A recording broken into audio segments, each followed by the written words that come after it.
You are listening to the Shopify Solutions Podcast, a podcast for Shopify store owners that brings you concrete examples on how to build and grow your e-commerce business. My name is Scott Austin, and I have an e-commerce agency named Jade Puma. In this podcast, I'll share my e-commerce insights and best practices with you. Hello, Scott Austin here. In this episode, I'm going to explain to you how to find good help for your Shopify business. Not employees, but consultants. My reason for this topic for this episode is that my clients frequently reach out to me about an email they got from a consultant that made big, bold claims. My client asked me if it's legit. And basically, if you have to ask if it's legit, it's usually not. So before I explain how to find good consultants out there, I'm first going to explain how the Shopify ecosystem is a bit like the lawless Wild West, and I'm going to arm you with some knowledge of how it works. Shopify is a vast ecosystem. There's now over 1 million stores and billions of dollars of revenue flowing through the platform. And with all of those stores, there's an army of consultants out there to help you build and grow your business. And as with any ecosystem with billions of dollars at stake, there are some bad apples out there. Or maybe a more polite way to put it is that there's consultants out there who provide a low quality of service. And as I think about it, both those are true.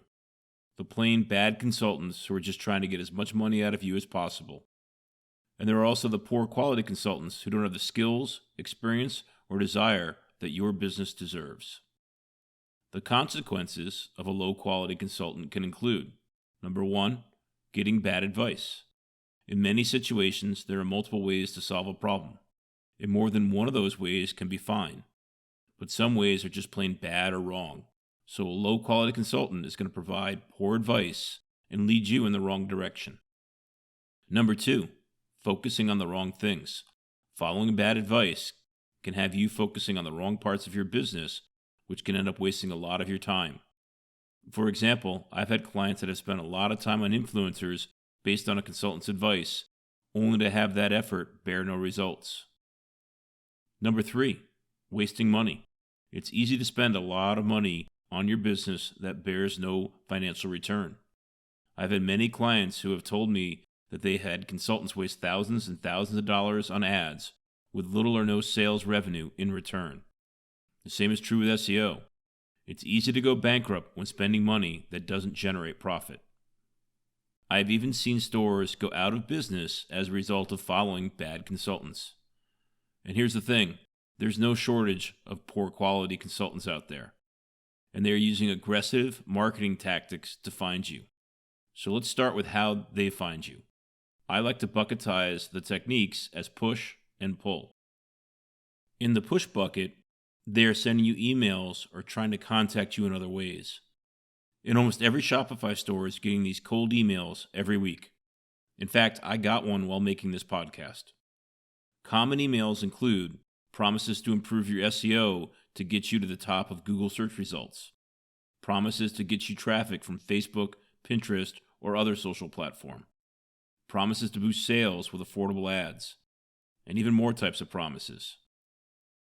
Now you may wonder, how did they find you? In most cases, they are finding you by buying a list or by scraping your website. What's scraping, you ask? Well, scraping is a very common practice on the internet. It is when automated software goes out on the internet and crawls websites and pulls information out of the site's HTML. It's very easy for a scraping app to see that a store is a Shopify store and a lot of other information about the technologies that the store uses. So a scraper can easily pull together a list of websites that meet certain criteria. For example, it could create a list of Shopify stores in the US that do not have user reviews, or any other variables that you can think of. And the list can include contact information that is available on the website. Want to see this scraping activity in your store? Go into your Shopify analytics and look at the sessions by location report for the last 90 days. You'll probably see a bunch of sessions from countries that you are not doing business in. Not all of that traffic is web scraping, but a bunch of it is. I'm not saying that this is a problem. In some cases, it can be a good thing, and regardless, it's part of how the internet operates today. So there's plenty of scraping going on out there, and that means that anyone can buy lists for just about anything. This scraping and list are a big part of how these poor quality consultants find you. Then they reach out either through email or your Contact Us form. If they're using email, it probably goes to your spam folder, which is why many of them will use your Contact Us form. Now, the other bucket that these poor quality contractors are using to get your attention is the pull method. They are doing content marketing in order to ensure that you find them while you're researching Shopify and e-commerce on the web. To see an example, go to YouTube and search for $1 Million Shopify Store, and you'll see lots of the content that I'm talking about. And this content exists on more than YouTube. Whether these consultants are reaching out to you or if you are coming across their content on the web, here are some signs to look out for to help you determine if they are of poor quality. Number 1, for blind emails to you, be wary of generic emails that don't say anything about your business. That's a sure sign the same email is being sent to thousands of stores. Number 2, beware of anyone that promises you can get rich quick. Today, many aspects of e-commerce are much easier than they were in the past, but building a business is still a lot of hard work. If it was really that easy to build $1 million store, then these consultants would be spending their time running stores instead of telling you how to do it. Number 3, I highly recommend that you do not let a company that provides one service, say SEO or ads or influencers or whatever, do not let a company that provides only one service sell you on that service. That's not to say you should not use a dedicated SEO firm or a dedicated ads agency. What I'm saying is that you should decide that your business needs that service independent of the consultant's advice. It's the old adage of if you have a hammer, then everything looks like a nail. If you go to an SEO firm on how to build your business, you can bet that the only thing they're going to advise is that you do SEO. Number 4, be very wary of dishonesty. Consultants who actually aren't in the location they say they are, or haven't worked on the sites they claim to have, or don't have the experience they claim to have. Number 5, avoid consultants who are not transparent about their methods. If they are promising traffic and sales, they should be real clear on how these goals will be measured and the steps they'll take to get there. Number 6, be careful of the consultant that espouses a best practice like it's the gospel. It's a sign that they don't adjust their advice to match the specific circumstances of your business. One common example of this that I see is the consultant whose answer to improving conversion is only adding trust badges to the product page or cart. While building trust is an important step to improving conversion, there's far more to it than just trust badges. In fact, in my Establishing Trust in Your Shopify Store podcast episode that I did in the past, I covered 20 ways to improve trust in your store. Number 7, I'm very put off by what I consider cheesy antics, like someone leaning on a $200,000 car in their video, or overly excited or overly dramatic expressions. But that could just be a generational thing. Number 8, also be careful of people who focus on revenue. A better metric of success is profit. I've had too many clients that had their Facebook ad agency do a great job at increasing revenue, but they did it by overspending on customer acquisition and the client lost money. So enough of the bad. Let's talk about the good consultants. And the first thing is that there are tons of good Shopify consultants out there, even great Shopify consultants. They are in just about every city and country in the world. So you should be able to find good ones to help build your business. So how do you find a good one? Other than contacting me, there are several ways. And no one way is the best. As with anything, the path you take will be dependent on your business situation. But here are some ways to find good consultants. Number 1, see who your friends or admired stores are using. Getting referrals from people you trust is always a good method. Number 2, see who the experts in a given topic are. Do a web search for a specific topic and see what companies show up in the results. Number 3, of course this one's a bit self-serving, but see what companies are creating the best advice content for e-commerce. This is one of the reasons why I do this podcast, so that you, the listener, can learn about me and reach out to me so that we can work together if you see a potential fit. Number 4, do a web search for Shopify Expert and your location, or the area you're interested in. For example, do a search for a Shopify Expert in San Diego, or do a search for Magento to Shopify Expert. Any good agency is going to have a website that details out the services that they provide and maybe even a detailed portfolio. So a web search can help you find them. Now, usually with searches that have the term Shopify in them, the top results will all be Shopify sites, as in Shopify Corporate. So for these searches, you'll find the consultants on page 2 or 3.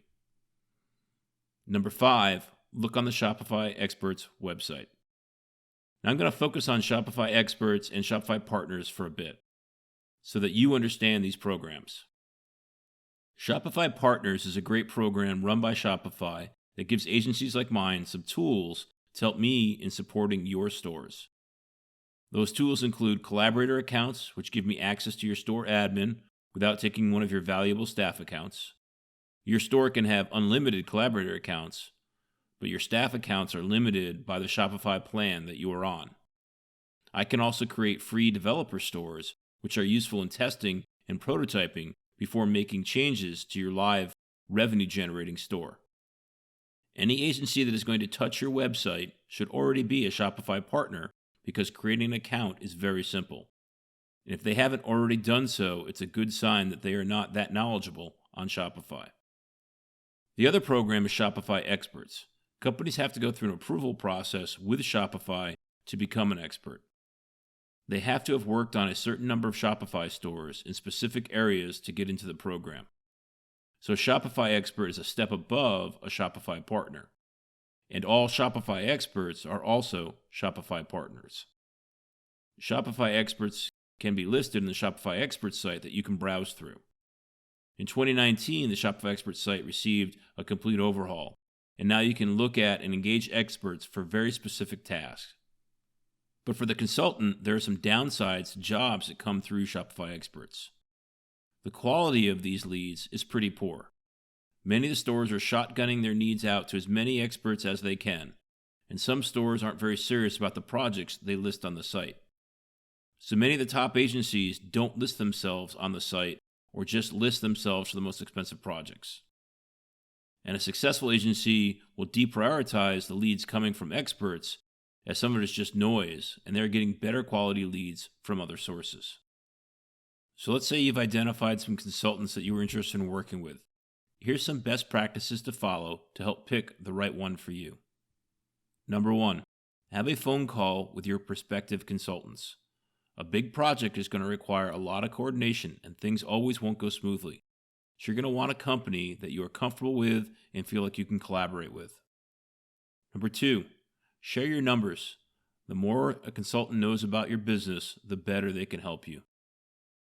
Number 3, a good consultant is going to be proactive and make many recommendations on how to improve your business. If you are screening a consultant and they don't ask any questions, nor do they make any suggestions, find another consultant. Number 4, start small and build on successful initiatives. Break things down into manageable projects and tackle the projects one at a time. Here's an example. Let's say you're interested in SEO. The first project should be a short-term one where metrics are put into place and an evaluation is done on how much SEO can move the needle for your store. Then the second project would build on the results of the first project. Breaking projects up has these benefits. A, you get to build rapport and trust with the consultant over time. It also allows you to easily exit the relationship if it's not the right fit.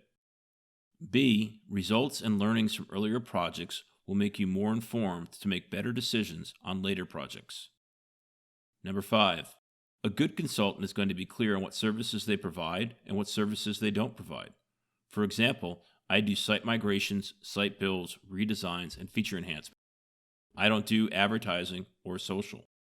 I can help a store get smart about SEO, but I won't do the ongoing monthly SEO work. Ask your consultant what they do and what they don't do. Number 6, a good consultant is going to have a website and a company email address. They'll have their portfolio or case studies on their website. You should be looking at the quality of the work and seeing if they have the experience in the same areas that you have a need for. In my portfolio, I try to create a walkthrough video of each project so that you can see in detail what I have done. Number 7, don't be afraid to ask for past clients that you can call for a recommendation. Number 8, is this consultant a generalist or a specialist? Depending on your needs, you may need one over the other. For example, if you are looking at building a new Shopify store, you probably want an agency that only works on Shopify and not other platforms like WooCommerce, BigCommerce, or Magento. That way, you'll get as much Shopify knowledge as you can working with a Shopify-only consultant. Number 9, make sure that the consultant is running a legit, full-time business. That means they'll have contracts, 1099s, etc. And they'll give your business the time and effort it deserves. And they will be more likely to still be around down the road when you need them again. Number 10, good consultants are busy, so you may have to wait a bit. Ask them how many projects they currently have and when they will be able to start on your business. So in summary, there's an entire army of consultants out there that can help you build and grow your Shopify business. There are many good ones, but there are also ones of poor quality and even downright bad apples. There are plenty of ways to identify the good and the bad. In the end, you'll find the best ones by doing a little research and reaching out to them. Evaluate them for their fit with the needs of the business and also make sure that you can get along. I hope this was helpful information. Thanks for listening.